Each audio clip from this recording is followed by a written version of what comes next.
Richard Zaldivar, I'm the executive director and founder of the Wall Las Memorias project, and I came to NCLR in Chicago to participate in an HIV/AIDS panel.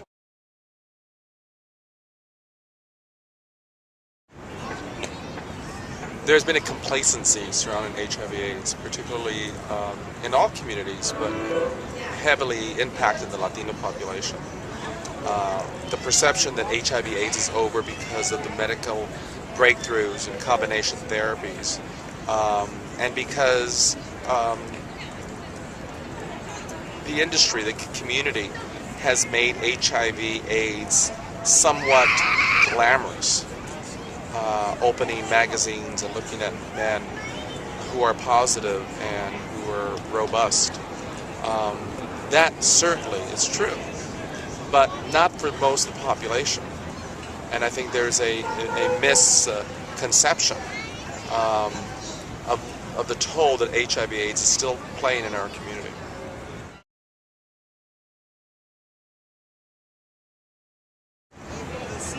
I think it's really important for Latinos, particularly young Latinos, to know that the way to end HIV/AIDS is through activism. We've got to stop the arrogance, the ignorance, surrounding the stigma and the denial. We need to find new ways of talking about sexuality and acceptance and love and compassion. And I think the Latino community could do it a little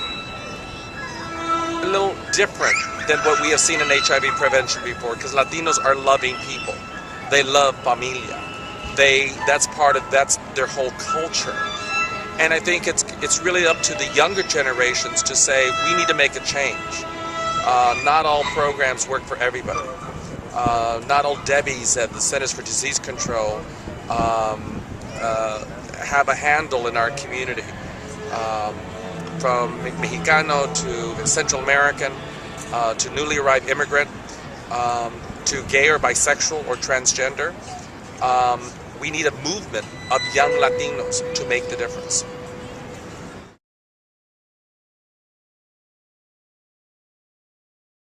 It's critical for Latinos, whether you're in New Jersey, whether you're in Oklahoma or Yuma, California, or Portland, Oregon, is to have a connection with all of us. And one of the devices, the incredible devices we have, is the internet. We can start. We learned from the Obama campaign that we can have a full-fledged campaign, a community dialogue on the internet.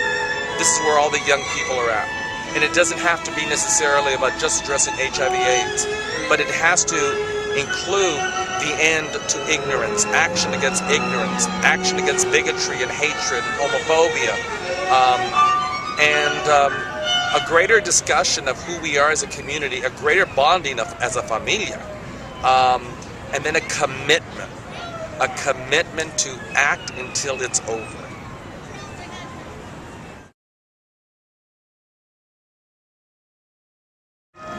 It took me a long time. It was very painful.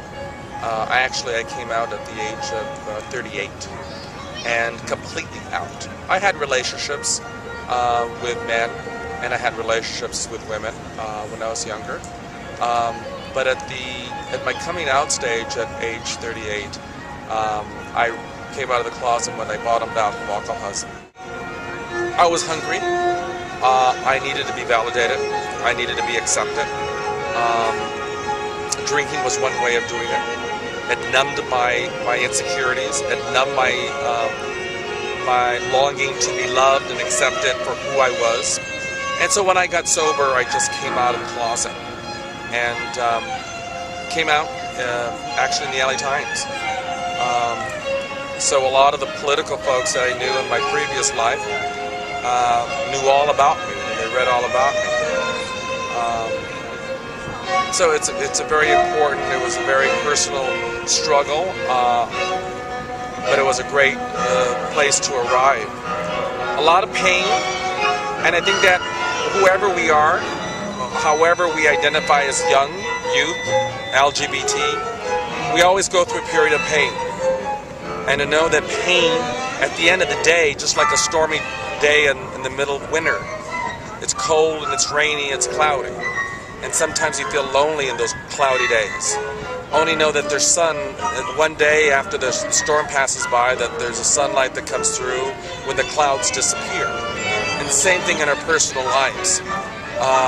Knowing that you got to keep the focus, to learn to love yourself unconditionally, to know that God loved you and that you're here for a purpose on earth. Our jobs is to find out what that purpose is.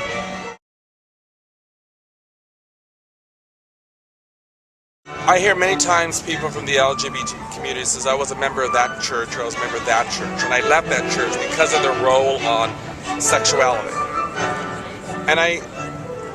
And that's okay for whoever who wants to leave an institution.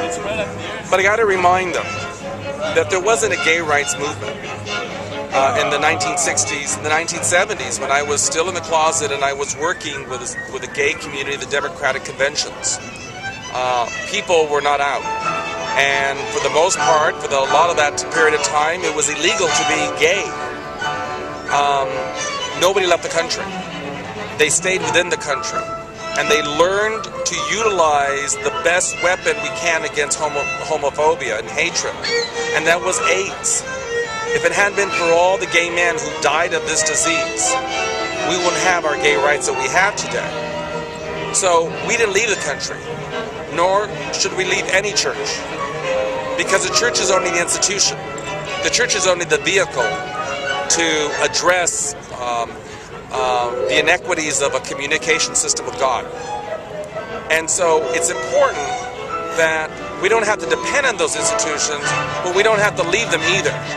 That we ourselves can teach them the true meaning of love and compassion and acceptance, and teach them that we're all God's children, especially important for Latinos. For we, as gay men, as gay women, younger people, have that search for God. And it's not until we're really validated by our higher power or our sense of spirit that we truly feel that we're connected.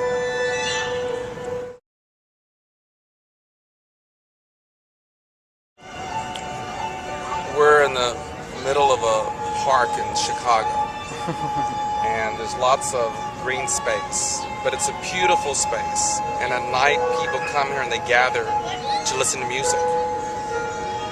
So when you approach the park space, you many times have to find an empty spot.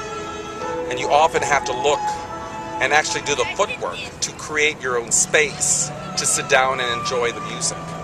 And it's no different than claiming your own space within the context of your relationship with God. We sometimes don't realize that our education is not just book learned. You can't just go to school to learn what the great minds of the world, the great leaders of the world have taught all of us in history. I say that because I think we need to create our own space. We need to be the examples. We cannot teach our parents to say that God loves us unconditionally. We could reference it, but the greater teacher is ourselves. We could show them, and it's up to them to see us. It's up to them to accept that way of learning about us. And we got to go back to our gods, the history of the sons and daughters of gods. And as often mentioned, as a Christian, I go back to the life of Jesus Christ. It wasn't easy. And he fell down many times carrying the cross. It's no different from what we do in our life. We have many crosses to bear. But among all those crosses, we've got to learn that God loves us unconditionally. And because the more we learn that, the more we accept that we're able to love other people unconditionally. And through example, we teach. I think that's what the movement can do. It's a great challenge. Sometimes it gets lonely out there. But it's the only way to do this. It's the only way to accomplish this.